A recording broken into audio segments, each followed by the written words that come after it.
परिचय। छात्रों, आज हम कार्बनिक रसायन के बारे में पढ़ेंगे। सर, कार्बनिक रसायन क्या है? कार्बनिक रसायन रसायन शास्त्र की एक शाखा है जिसके अंतर्गत कार्बन और हाइड्रोजन युक्त यौगिकों का अध्ययन किया जाता है। सर, कार्बन कार्बन परमाणु कैसे जुड़े होते हैं? कार्बन कार्बन परमाणु एकल आबंध, द्विआबंध या त्रिआबंध के द्वारा जुड़े होते हैं और कार्बनिक यौगिक में उपस्थित क्रियात्मक समूह इसकी रासायनिक प्रकृति का निर्धारण करते हैं। सर, ये क्रियात्मक समूह क्या होते हैं? किसी कार्बनिक यौगिक में परमाणुओं का एक समूह जो उस यौगिक की रासायनिक अभिक्रियाओं के लिए जिम्मेदार होता है। इस अध्याय में आप कार्बनिक रसायन और कुछ आधारभूत सिद्धांतों के बारे में पढ़ेंगे।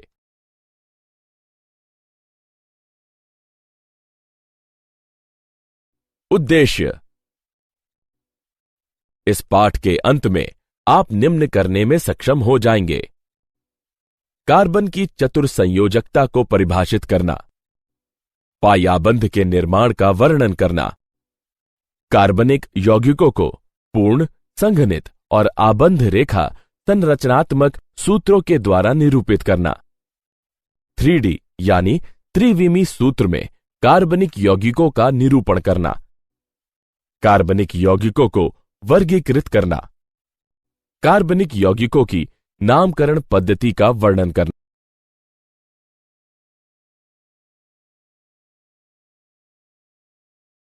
कार्बन की चतुर्संयोजकता, कार्बनिक यौगिकों की आकृतियां, कार्बनिक रसायन हाइड्रोकार्बन और उसके व्युत्पन्न माने जाने वाले अन्य यौगिकों का अध्ययन है। कुछ कार्बनिक यौगिकों में कार्बन और हाइड्रोजन के अलावा nitrogen, oxygen, sulphur, phosphorus, halogen आदि तत्व भी मौजूद हो सकते हैं। कार्बन यौगिकों की आकृतियां। एक कार्बन परमाणु के ब्रह्मात्म कोश में 4 इलेक्ट्रॉन होते हैं, अतः अपने अष्टक को पूर्ण करने के लिए इसे 4 और इलेक्ट्रॉनों की आवश्यकता होती है। कार्बन परमाणु अपने अष्टक को पूर्ण करने के लिए केवल अपने संयोजी इलेक्ट्रॉनों को अन्य परमाणुओं के साथ सहभाजित कर सकता है, जिसके परिणाम स्वरूप कार्बन परमाणु अपने संयोजी इलेक्ट्रॉनों को अन्य परमाणुओं के साथ सहभाजित कर 4 सहसंयोजक बंधों का निर्माण करता है। इसे कार्बन की चतुर्संयोजकता कहते हैं। उदाहरण: मीथेन, एथीन, एथाइन। कार्बन संकरण में सहभागी हो सकता है और sp, sp2, sp3 संकर कक्षकों का निर्माण कर सकता है।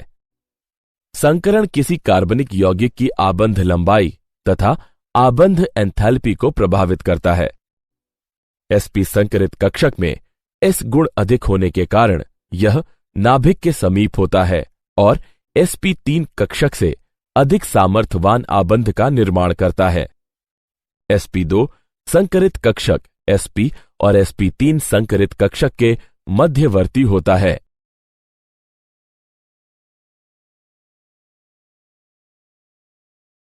पायाबंधों के कुछ विशिष्ट अभिलक्षण। पायाबंध 2 निकटवर्ती परमाणुओं के p कक्षकों के पार्श्व अतिव्यापन से निर्मित होता है। p कक्षक एक दूसरे के समानांतर और अणु के तल के लंबवत होने चाहिए। पायाबंध कार्बन कार्बन द्विआबंध के चारों ओर घूर्णन प्रतिबंधित कर देता है। पायाबंध बहुआबंध युक्त यौगिकों में इलेक्ट्रॉन आवेश अभ्र उपलब्ध कराता है। कार्बनिक यौगिकों का संरचनात्मक निरूपण।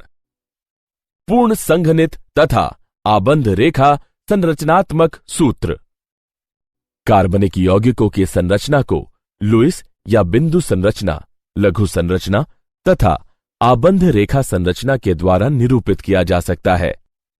लुईस या बिंदु संरचना को ऋण में प्रदर्शित कर संक्षिप्त किया जा सकता है। एक लघु रेखा एकल आबंध को निरूपित करती है। उदाहरण: प्रोपेन। द्विलघु रेखा द्विआबंध को निरूपित करती है। उदाहरण: प्रोपीन। त्रिलघु रेखा त्रिआबंध को निरूपित करती है। उदाहरण प्रोपाइन।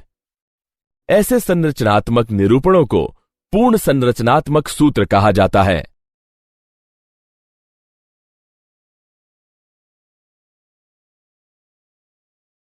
कार्बनिक यौगिकों का संरचनात्मक निरूपण। संघनित संरचनात्मक सूत्र में प्रत्येक कार्बन परमाणु को पृथक पृथक एक के बाद लिखा जाता है। उन कार्बन परमाणुओं से जुड़े समान समूह को कोष्ठक में लिखकर संख्या को पादांक में प्रदर्शित करते हैं। उदाहरण पूर्ण संरचनात्मक सूत्र। इसके संघनित सूत्र को निम्न प्रकार से लिखा जा सकता है। आबंध रेखा संरचनाएं। इसमें कार्बन और हाइड्रोजन परमाणु नहीं दर्शाए जाते, केवल कार्बन कार्बन परमाणुओं के बीच के आबंध को टेढ़ी मेढ़ी रेखाओं के द्वारा दर्शाया जाता है। कार्बन और हाइड्रोजन के अतिरिक्त परमाणुओं को संरचना में दर्शाया जाता है और सिरे मिथेल समूह को इंगित करते हैं। उदाहरण butyl chloride, propene, cyclohexane, diethyl ether, dimethyl amine.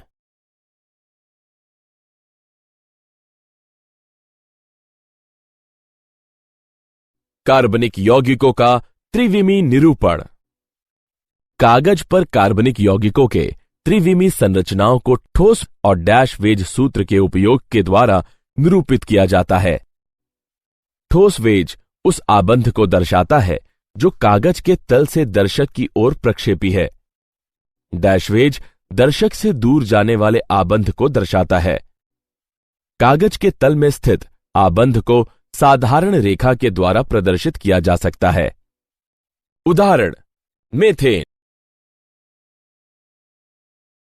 कार्बनिक यौगिकों का वर्गीकरण। कार्बनिक यौगिकों को अचक्रीय अथवा विवृत श्रृंखला यौगिक और चक्रीय या बंद श्रृंखला या वलय यौगिक में वर्गीकृत किया जा सकता है। चक्रीय यौगिकों को आगे समचक्रीय या कार्बोसाइक्लिक यौगिक और विषम चक्रीय यौगिक में विभाजित किया जा सकता है। समचक्रीय को आगे एलिसाइक्लिक और एरोमेटिक यौगिकों में विभाजित किया जा सकता है। यह एरोमेटिक यौगिकों को आगे बेंजीनाइड और एबेंजीनॉइड यौगिकों में विभक्त किया जा सकता है।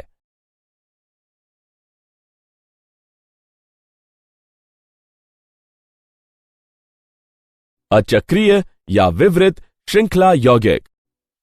अचक्रीय यौगिक विवृत श्रृंखला यौगिक होते हैं और ये एलिफैटिक यौगिक भी कहलाते हैं।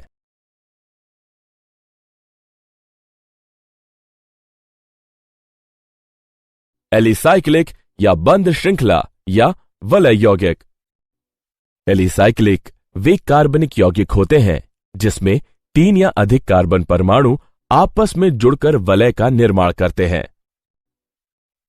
एरोमेटिक यौगिक। एरोमेटिक यौगिक वे कार्बनिक यौगिक हैं जिनमें बेंजीन और अन्य चक्रीय यौगिक सम्मिलित होते हैं। बेंजीन, नेप्थलीन, टॉलीन, आयोडीन, बाइफेनिल, एंथ्रेसीन, फेनॉन्थ्रेरीन इत्यादि बेंजेनाइड एरोमेटिक यौगिक हैं। ट्रोपोलिन आदि एबेंजेनाइड यौगिक हैं।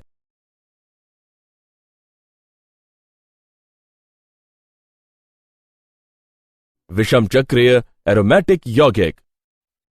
विषम चक्रीय यौगिक एक कार्बनिक यौगिक है जिसमें एक या अधिक कार्बन परमाणु किसी अन्य कार्बन के अतिरिक्त विषम परमाणु से विस्थापित कर दिया जाता है। विषम परमाणु नाइट्रोजन, ऑक्सीजन और सल्फर है। क्रियात्मक समूह या प्रकार्यात्मक समूह। यह किसी कार्बनिक यौगिक में विशिष्ट प्रकार से जुड़ा परमाणु या परमाणुओं का समूह जो उस कार्बनिक यौगिक की रासायनिक अभिक्रियाओं के लिए उत्तरदायी होता है। सजातीय श्रेणियां। एक सजातीय श्रेणी को संरचनात्मक रूप से समान यौगिकों की श्रृंखला के रूप में परिभाषित किया जा सकता है जिसके प्रत्येक क्रमागत सदस्य में एक समूह CH2 इकाई का अंतर होता है। इस श्रेणी का प्रत्येक सदस्य सजात कहलाता है।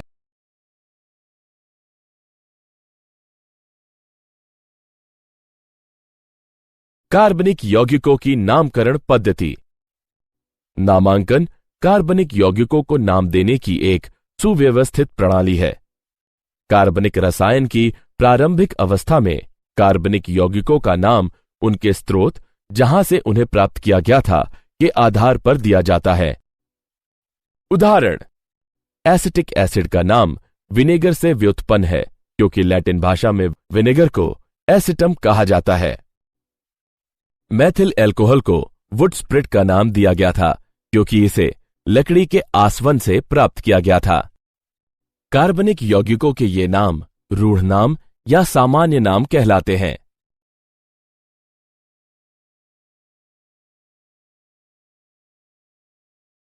नामकरण की IUPAC पद्धति। International union of pure and applied chemistry को छोटे रूप में IUPAC लिखा जाता है। इस पद्धति का उपयोग करके हम किसी कार्बनिक यौगिक को एक व्यवस्थित नाम दे सकते हैं।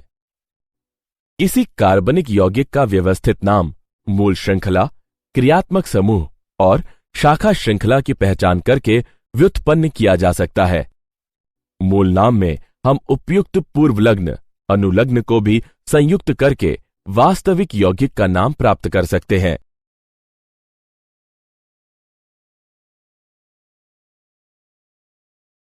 एल्केनों का IUPAC नामकरण। सीधी श्रृंखला युक्त हाइड्रोकार्बन। इन यौगिकों के नाम मूल श्रृंखला संरचना पर आधारित हैं। इनके अनुलग्न में N तथा इससे पूर्व श्रृंखला में उपस्थित कार्बन परमाणु की संख्या होती है। शाखित श्रृंखला युक्त हाइड्रोकार्बन। इसमें छोटी कार्बन श्रृंखलाएं जनक श्रृंखला के कार्बन परमाणुओं से जुड़ी रहती हैं। ये छोटी कार्बन श्रृंखलाएं यानी शाखाएं एल्किल समूह कहलाती हैं। शाखित श्रृंखला युक्त हाइड्रोकार्बन का नाम देने के लिए जनक श्रृंखला के कार्बन परमाणुओं से जुड़े एल्किल समूह का नाम पूर्व लग्न के रूप में जनक एल्केन के नाम के साथ संयुक्त कर दिया जाता है। संतृप्त हाइड्रोकार्बन के कार्बन से एक हाइड्रोजन परमाणु हटाने पर एल्किल समूह प्राप्त होता है। एल्किल समूह का नाम प्राप्त करने के लिए N को L के द्वारा विस्थापित करते हैं। एल्किल समूह के लिए कुछ संक्षिप्त नाम लिखे जाते हैं, जैसे मेथिल के लिए Me, एथिल के लिए Et। एल्किल समूह की शाखित श्रृंखला संरचना भी हो सकती है। Isopropyl, tert butyl.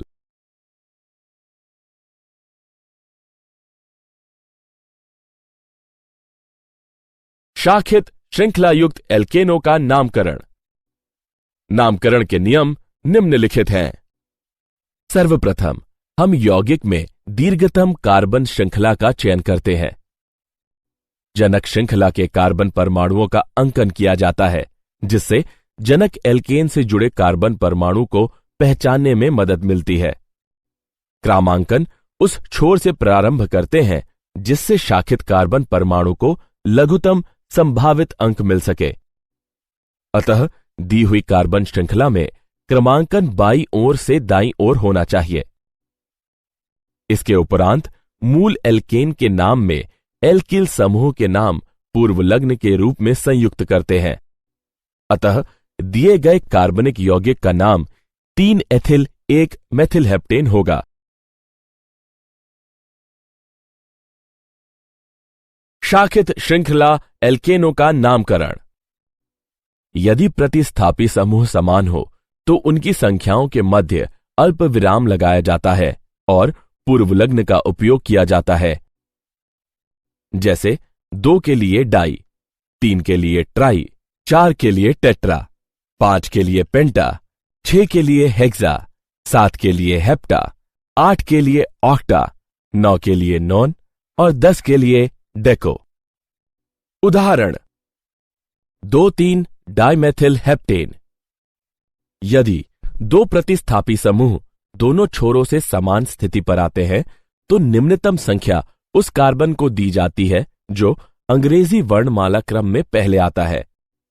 उदाहरण 2 एथिल 5 मेथिल हेक्सेन।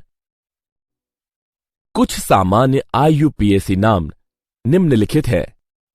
सामान्य नाम आइसोप्रोपिल है। इसका IUPAC नाम 1 मेथिल एथिल और इसकी संरचना है। सामान्य नाम सेक ब्यूटिल। इसका IUPAC नाम 1 मेथिल प्रोपिल और इसकी संरचना है। सामान्य नाम आइसोब्यूटिल है। इसका IUPAC नाम 2 मेथिल प्रोपिल है और इसकी संरचना है। सामान्य नाम टर्ट ब्यूटिल है। इसका IUPAC नाम 1 डाइमेथिल एथिल है और इसकी संरचना है। सामान्य नाम नियोपेंटिल। इसका IUPAC नाम 2 डाइमेथिल प्रोपिल है और इसकी संरचना है।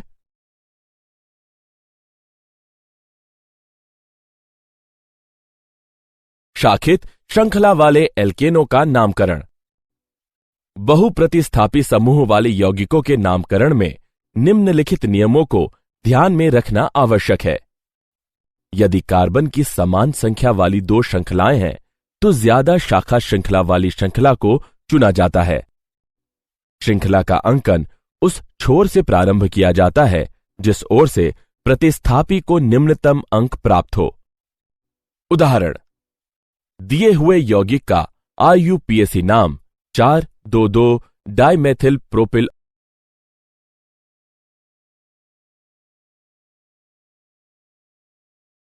चक्रीय यौगिक। एकल आबंध वाले समचक्रीय यौगिकों का नाम संबंधित विवृत श्रृंखला एल्केन के नाम में साइक्लो पूर्वलग्न लगाकर प्राप्त करते हैं। उदाहरण, साइक्लोब्यूटेन, साइक्लोपेंटेन, साइक्लोहेक्सेन।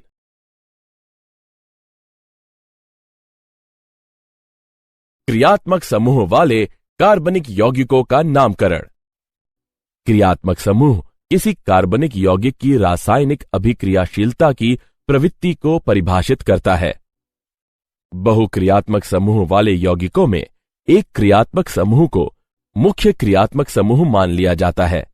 उचित पूर्वलग्नों का उपयोग करते हुए और बाकी बचे हुए क्रियात्मक समूहों को प्रतिस्थापी मान उस यौगिकों को नाम दिया जाता है। कुछ क्रियात्मक समूहों की तालिका निम्नलिखित है। प्राथमिकता के आधार पर क्रियात्मक समूहों का घटता हुआ क्रम निम्नलिखित है। कार्बोक्सिलिक अम्ल, acid anhydride, ester, acid chloride, amide, nitrile, aldehyde, ketone, alcohol, amine, alkane, alkene, alkyne, halo, nitro, alkoxy, alkyl. उदाहरण, हम निम्नलिखित कार्बनिक यौगिकों के IUPAC नाम लिखेंगे। यहां मूल शब्द ब्यूट है और अनुलग्न एन है। यहां 2 क्रियात्मक समूह है, कीटोन और एल्कोहल। एल्कोहल समूह की अपेक्षा कीटोन समूह को उच्च प्राथमिकता प्राप्त है। अतः द्वितीयक अनुलग्न ओन होगा। पूर्वलग्न मेथिल और हाइड्रोक्सिल होंगे। अतः नाम होगा 3 हाइड्रोक्सी 3 मेथिल ब्यूटेन 2 ओन।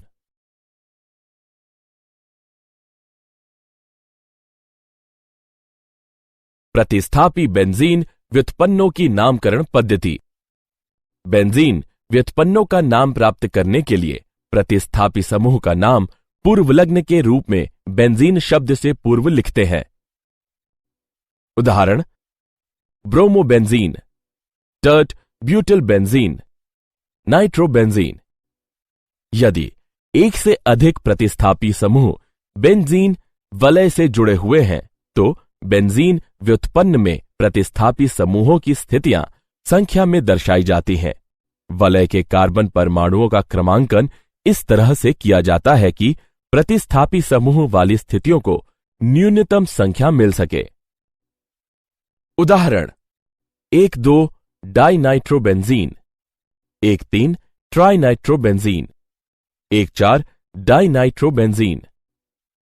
रूढ़ पद्धति में ortho O, Meta M, para P पूर्वलग्नों को संबंधित स्थितियों क्रमशः 1, 2, 1, 3 और 1, 4 को दर्शाने के उपयोग में लाया जाता है। उदाहरण: ortho dinitrobenzene, meta dinitrobenzene, para dinitrobenzene. Benzene व्युत्पन्नों की नामकरण पद्धति।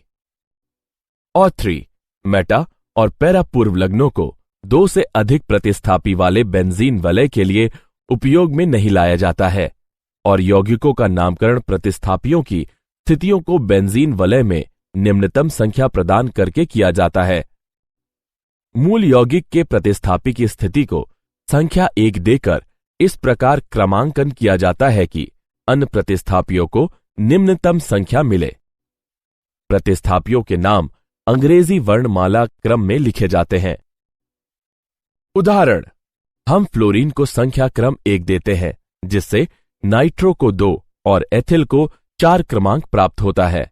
इस यौगिक को अंग्रेजी वर्णमाला क्रम में लिखा जा सकता है: 4 एथिल, 1 फ्लोरो, 2 नाइट्रोबेंजीन। जब बेंजीन वलय और क्रियात्मक समूह एल्केन से जुड़े रहते हैं, तब बेंजीन वलय को प्रतिस्थापी माना जाता है।